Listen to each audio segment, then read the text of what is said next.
Alright.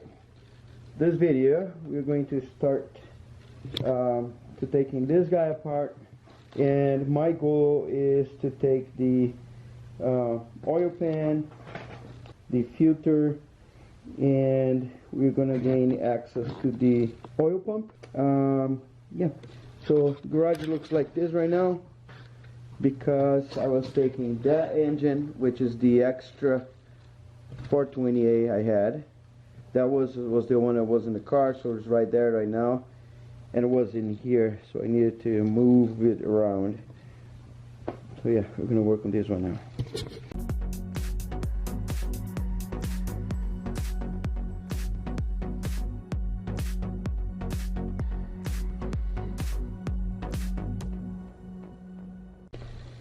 To start with, I'm going to remove all the bolts for the oil pan, and when I'm almost done, I'm going to get the oil can, the catch can stuff, and I'm going to put down here because there will be some oil in here.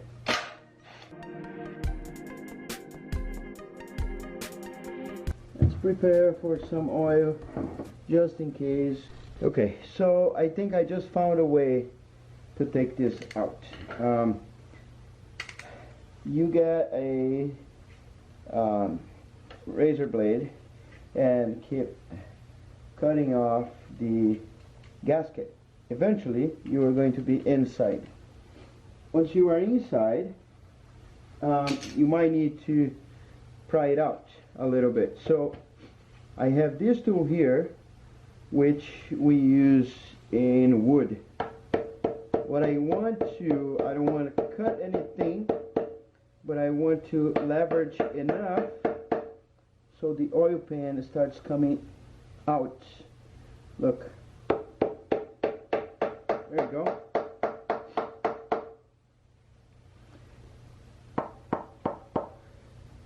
Yeah. Look at that. So now I have access. Since this tool is like a V shape, right? So this is easy, and then it expands. So this way I don't damage anything, of course. Don't go inside and oh wow, man, that's actually hard.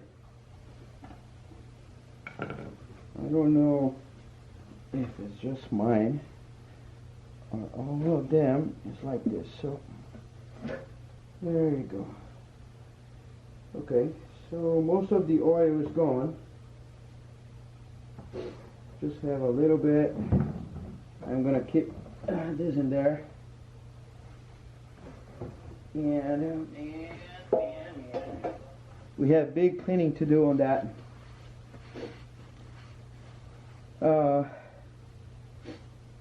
Okay, so what I'm going to do right now is I'm going to tilt the engine just a little bit to see if the oil is going to drain.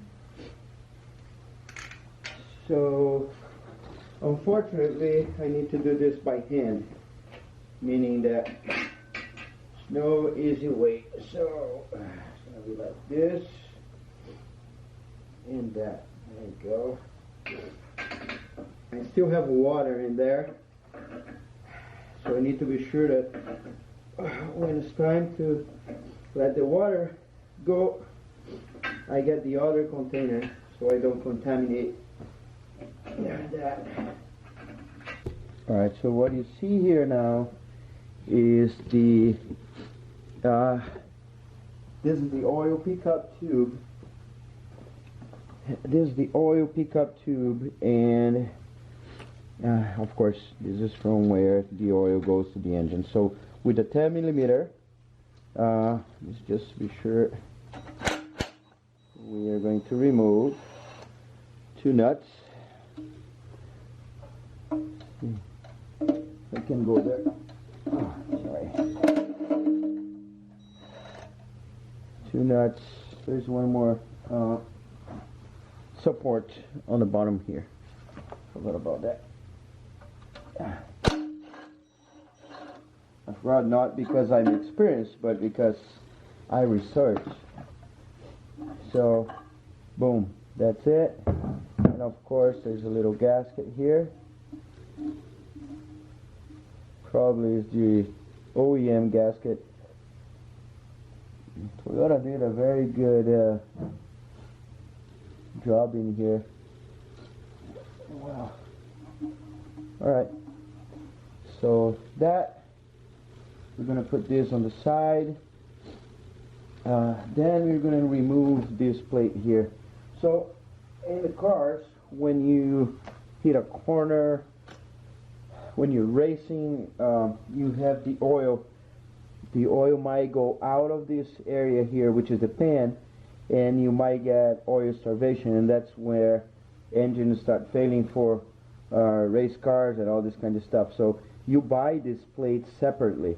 In this engine, this plate is here already, which is very, very impressive. It's like by default. And when I say by default, I mean OEM.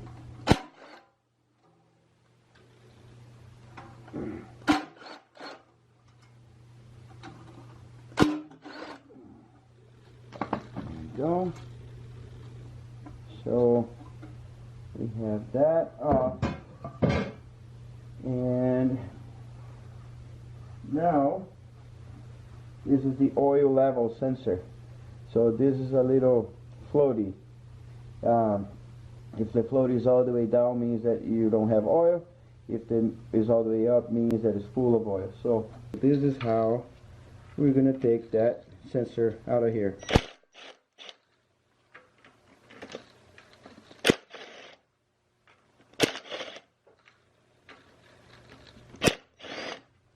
Alright, so 4 bolts, grab them. Alright, I'm going to gently, oh yeah,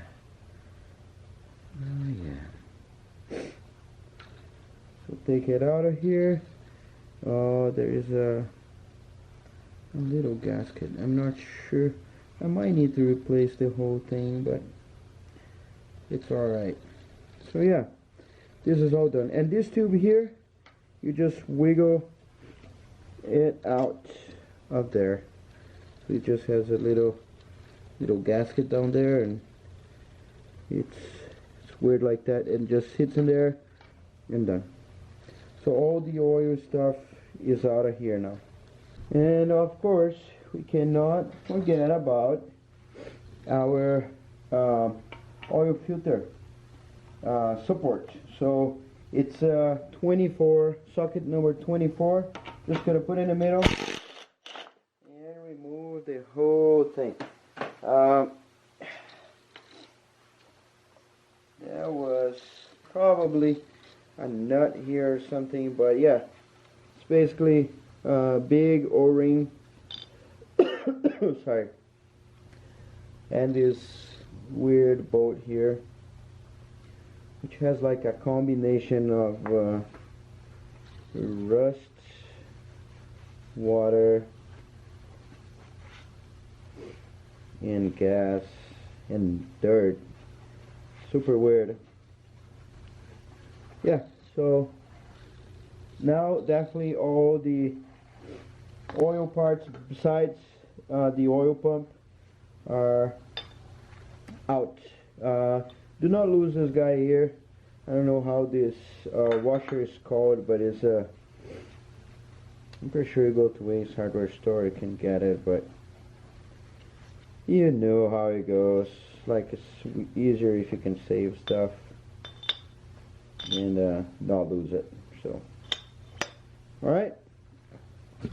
Okay, I thought I was recording, but I tilted the engine a little more, and in the effort to take all the water out of the engine, right? All the coolant, because it cannot be on the same container that the oil is, because you can't recycle anymore the oil if there's coolant in it. So, and I don't want to mess my garage because I have animals like dogs and cats and stuff. So yeah, pretty successful. So I'm gonna flip a little more and see if anything else comes out.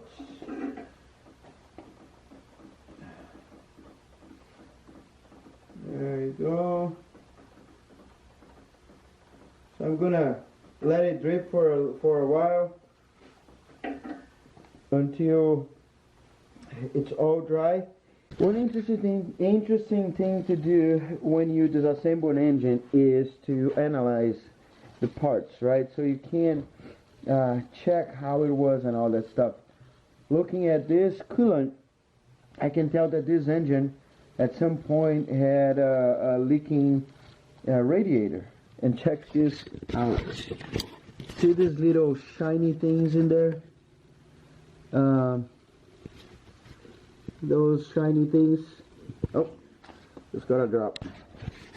So those are, there's a product that they sell all over, like O'Reilly's and a bunch of places, but it's like a copper flakes or aluminum flakes, depending which kind of radiator you have.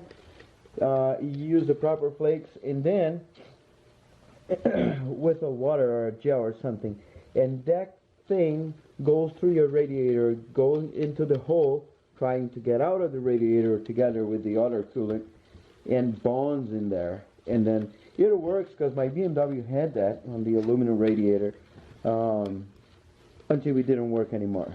So, and yeah, so I bought it again, never used it. But my problem was a different problem. It was just too much pressure and plastic stuff from OEM and all that thing. So, topic for another conversation. But yeah, it's super cool. So the engine is almost out. We're gonna knock out a few more things and then wrap this video. There's some knocking sensors in here. 2 of them on the top. So we're gonna put this big socket in here. Is 27, and boom, torque it out.